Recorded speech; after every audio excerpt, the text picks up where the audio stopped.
Aloha, everybody, and welcome to another Mind of Marlin Treetop Talk indoor edition. It's raining outside again.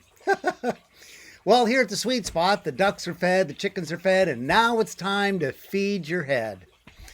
So, today's piece, in honor of Valentine's Day, is on internet dating. The idea behind internet dating came from drive through burger stands, which is not to be confused with the drive in burger stands. In the latter, you actually meet a person who comes to your car bringing your food. In the former, you speak into a little box and place your order. Would you like cheese with that? Fries, onion rings, drink, popcorn. Once you've made all your choices, you drive to a little window, you get your order that has your name on it. Both parties have a sanitized transaction without ever having to say anything more than, here's your change. Thank you. And so it is with internet dating services. You and your mouse, you put in your order, making choices about your prospective date as if they were accessories on a car. Would you like windows with that? I choose what year and model it will be, whether she has a hard top or we'll pull her top down. Do I want a ride that purrs or rumbles? Will she be lean on gas or will she suck it up at the pump like a binge drinker after a 3-week dry spell? I do have to ask myself the important questions like, do I want a big comfortable ride or something that's sleek that handles well? Am I the kind of person who's more interested in her finish or what's under her hood? Am I looking for something right off the lot that is still in the box or a model that has been around the block and is already proven dependable with the ability to go the distance? Will she haul my gear or turn heads? Now, let's be clear. I'm not a chauvinist, just a pig. And as such, I can be as blunt as a hammerhead on the internet without the qualms of a retribution, like a well-deserved slap in the face. I can create an elaborate alter ego online that's so convincing that nuns would line up just to polish my pulpit. Why be honest when you can back up your story with a lie? I mean, it seems to work these days. I've heard tales that could rival anything seen on reality TV shows. However, internet dating is anything but real. Into any internet cafe, if you can find one, and you will see men and women sitting next to each other, facing separate computers, seeking prospective dating partners online. Their live flesh and blood has lost its appeal because it just doesn't translate to the screen. It will be our computers that will be doing the handshaking in the future instead of us. Now, in defense of internet dating, we as a nation are saving billions of dollars of gasoline, reducing our carbon footprint, because what was once cruising the strip on a Saturday night has been replaced by surfing the net. As this can be done in the safety of our own homes, the mortality rate on the highways will plummet. In the future, it will be your computer and not your car that will crash. Nobody has ever been hauled off to jail for TUI, typing under the influence, nor will they be pulled over for doing 175 words per minute. Men will be able to make more discerning choices about who they want to spend a week's salary on before going on that date once dating comes back. They'll be able to get the tough questions answered without being embarrassed face to face. Like, do you sleep with a guy on the first date? Are you expecting me to pick up the tab? And even more importantly, do you have any life-threatening diseases that I can catch if I touch you with my genitals? I mean, you can even pose the very same questions they ask contestants of the Miss America pageant, which may include some of the aforementioned above anyways. Certainly, spelling and grammar will tell you a lot about your date, like whether she was a cheerleader in high school that never had time for computer classes, or if she majored in English literature. Short answers like, you are cute, paints a picture that is less likely to cloud a guy's judgment than if she's wearing a skirt that is as short as a shot of espresso and Amsher Pulse equivalently.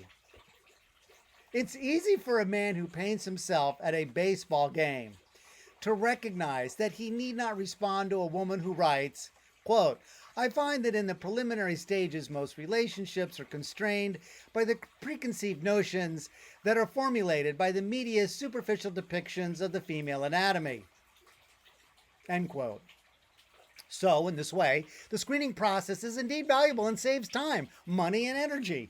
Not mention the embarrassment of having to tell your date Excuse me, I left my car running. I'll be right back. Go ahead and order without me. After being a member for 4 weeks, I was pretty good feeling about having my profile viewed 119 times, which ended up translating into 3 phone calls and 1 meeting in person. Imagine the blow to my 150 PSI ego when the first woman who agreed to meet me over coffee said that she joined 1 week ago and had already gotten 1,309 hits. Her comment to me was, people are on the service because they don't know how to have a relationship. Gee, all this time I thought it was because they wanted to get laid. That again is another dating service, and you can only join if you have a small black strip across your eyes and use an alias like Pole Prancer, XXX Savior, or You'll Flinch. Many people join dating services because bars in this country are so loud that you don't converse, but you yell at your date. The reason the music is so loud is because people have forgotten they don't have anything to say to each other anyways. We have forgotten the art of conversation because it requires thinking and the ability to engage another human being. It is our national pastime to veg out in front of a television screen. And the description is apt, short for vegetate, and that is why the term couch potato is so appropriate for people as they have figuratively become tubers. For those of you who don't get the pun, grab your remote, as there's something else you're missing besides the joke, possibly a life. Americans spend on average 6 hours a day in front of the set. You can find this statistic on the internet. Multiply that by 7, the days of the week, and you get 42 hours per week, not quite 2 days. Now multiply that number by the weeks in the year, 52, and you get 2,184 hours per year, or 91 days.